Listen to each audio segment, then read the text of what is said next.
I'm going to show you a very effective way to properly sharpen your image prior to output. So, output sharpening does one thing, and that is it compensates for dot gain. And dot gain of the paper is what happens when a droplet of ink hits the paper and has a tendency to spread out. So output sharpening will retard that ability to spread out, and the end result is a sharper looking image on the screen. All right, so to start with, we're going to go up to image, down to image size, and I'm going to confirm that we have the width and the height set correctly for a 11 by 14 print, and we do. And we also seem to have sufficient pixel information here, so our resolution is fine, so I'm going to say OK. And now I'm going to go to my layer stack. I'm going to make sure that I'm on my top of my layer stack. I'm going to hold down the Option key.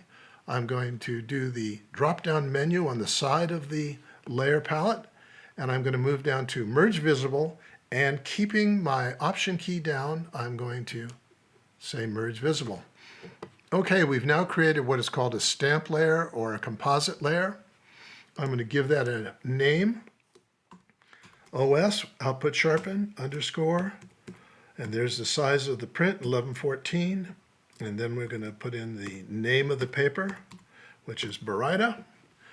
Now this is because we may want to sharpen for another type of paper at a later date. So I want to make sure that it's very clear that this particular sharpen layer is specifically for an 11 by 14 on Baryta paper. So now what I'm going to do is I'm going to go in and do 2 pre-sharpening routines on this particular layer.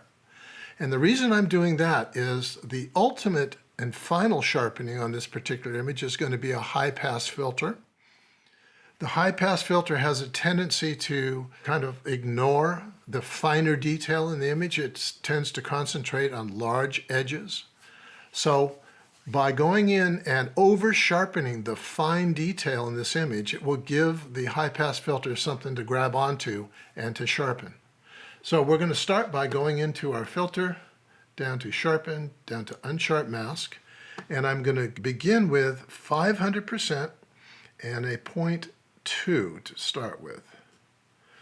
And I'm going to blow up this little preview window here by clicking on that. And now I'm going to go look over in here maybe for some detail. If I click and hold on this preview window, what's going to happen is it should show us if there's any pixel movement, which would indicate that we've got the right radius for that level of detail. Well, I'm not seeing anything at a radius of 0.2, so I'm going to highlight that, hit my arrow key up to make it to 0.3, and now we can clearly see that we're now getting pixel movement, which means we've targeted that particular level of detail. Okay, so I'm going to say OK. Now I'm going to move up to filter again, and I'm going to add another unsharp mask, and this time I'm going to take it down to about 100, and I'm going to give it a radius of 0.7, and I'm going to blow that little window up again, and I'm going to move over to some larger detail here and see if we're definitely enhancing that level of detail also. So we now say OK.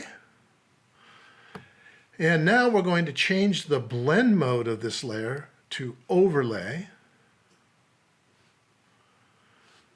And now we're going to move into filter, down to other, over to high pass. And I'm going to start out with a radius of 1.8.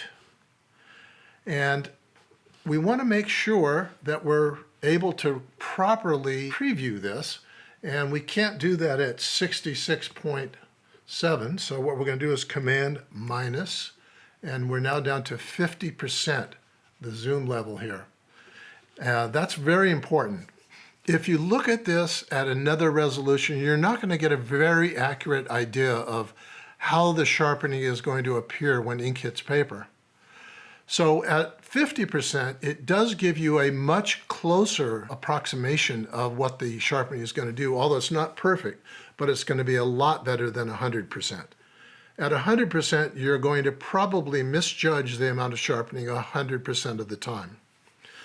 So we're going to go down to 50. We're now going to move this out of the way here. And I can't preview by clicking on that, and I can't preview by turning the preview window on and off. So the only way that we can do this is to grab the little slider here and move it all the way to 0.1, which is basically off. And then if keeping our eye on this area of the muzzle of the dog, we can go in and hit Command Z, and you can hit it again and on and off. So you can A/B it and judge it. So I'm seeing really perfect sharpening on the muzzle. I guess I'm seeing it up around the eye and along the side of the nose there. So I think that's actually a pretty good amount of sharpening. So now I just say OK. And we have output sharpened this image for 11 by 14 on Baryta paper.